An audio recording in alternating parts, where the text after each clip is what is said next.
You've been on productivity for years, and you're still not consistent and still putting off hard work, but you keep trying to do more and go faster because that's what successful people do, or so it seems.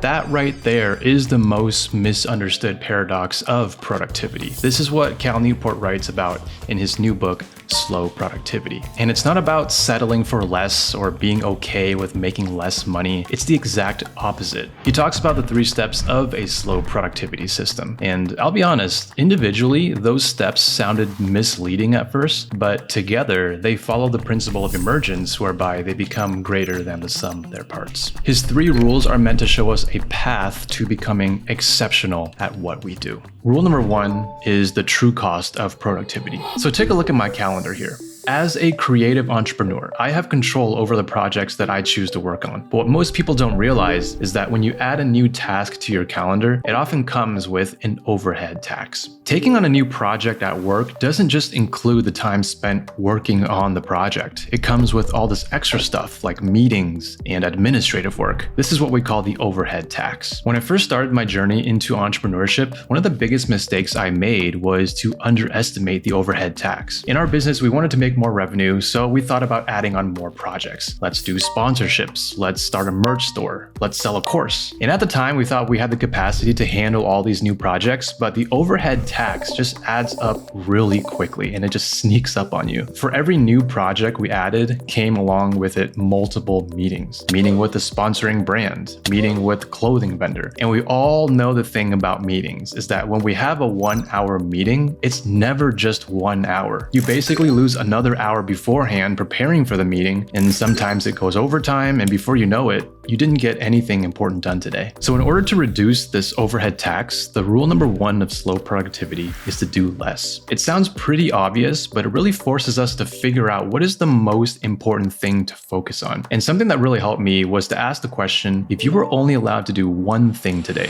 what would it be? And if you're a busy and productive person, it's a lot harder to figure out than it seems. But the biggest realization I got from this is that when we're doing less, it doesn't mean we're achieving less. It just means that we're doing fewer things, which as a result allows us to actually achieve more and at higher quality. Rule number 2 is the illusion of time. In today's world, social media warps our perception of time. One good example is that it just feels like people are becoming millionaires faster and faster. Become a millionaire in 12 months. Become a millionaire in 1 month. Become a millionaire in 1 weekend. If you don't know the full stories behind these, then it might feel like it's all happening really fast. But the reality is that it took them years to achieve success and get to where they are today. But we still have this subconscious urge to work harder and faster just to keep up with everyone else. And what this creates is a generation of people who have unrealistic expectations. It's not about going faster. Rule number 2 of slow productivity is about slowing down and going at a natural pace so that we can actually achieve great work. I think Tim Ferriss put it best. I'd rather be building the Sistine Chapel instead of sandcastles that just get wiped away every time the wave comes in. I often find that my best performing YouTube videos aren't the ones that I just come up with and crank out in 1 or 2 days. The best videos are usually marinating in my head for weeks. I'll write them down and I'll work on it here and there over some more weeks. I'll go do something else and I'll come back later.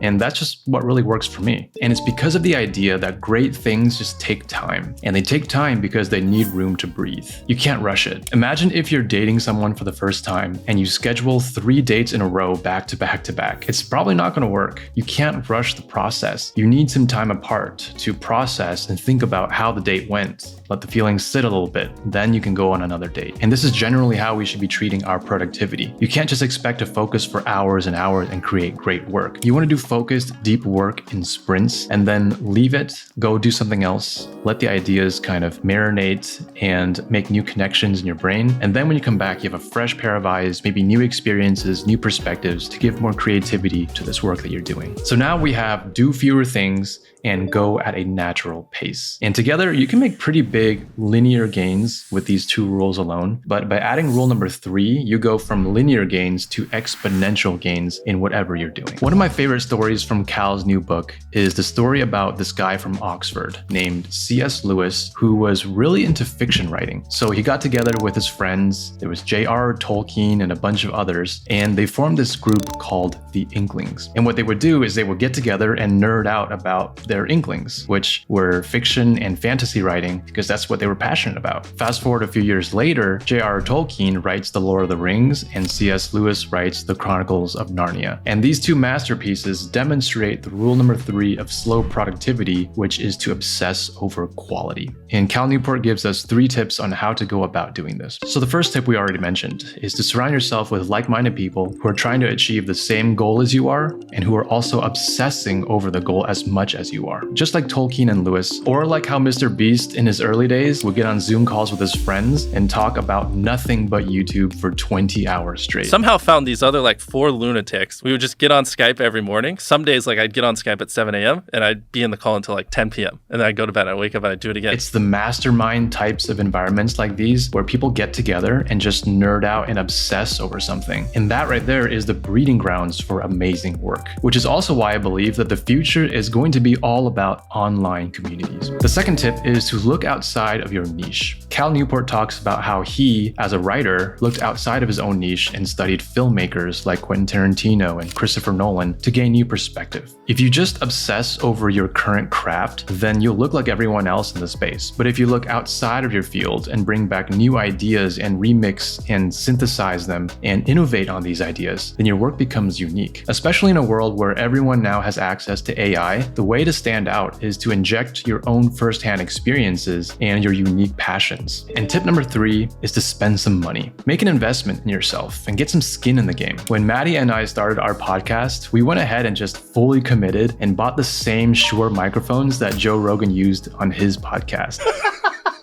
And I mean, the quality of those mics was not much better than the ones we already had, but it was just this feeling that, oh, I have a professional podcast mic now. I feel like a professional podcaster, and so I should take this more seriously and not treat it like a hobby. So if you want to be more productive, then go ahead and buy that $50 Moleskine notebook, or that $100 keyboard, or that $200 course, if it helps you feel more invested. Okay, so zooming out. Despite how social media and algorithms and all these other external factors, despite how they make us feel like we're not doing enough, we don't want to lose sight of what's important. And that is pursuing your craft. That's what productivity is at the end of the day. It's about doing what's important to you and doing it very, very well. Your commitment to your craft is what's going to set you apart. It's how you make more money. It's how you open more opportunities. And it's ultimately how you build a more fulfilling life. Now, recently I made another video covering not just 1, but 3 books on how to get really good at what you do and be successful in this new economy. So if you're interested, then definitely check out that video right here.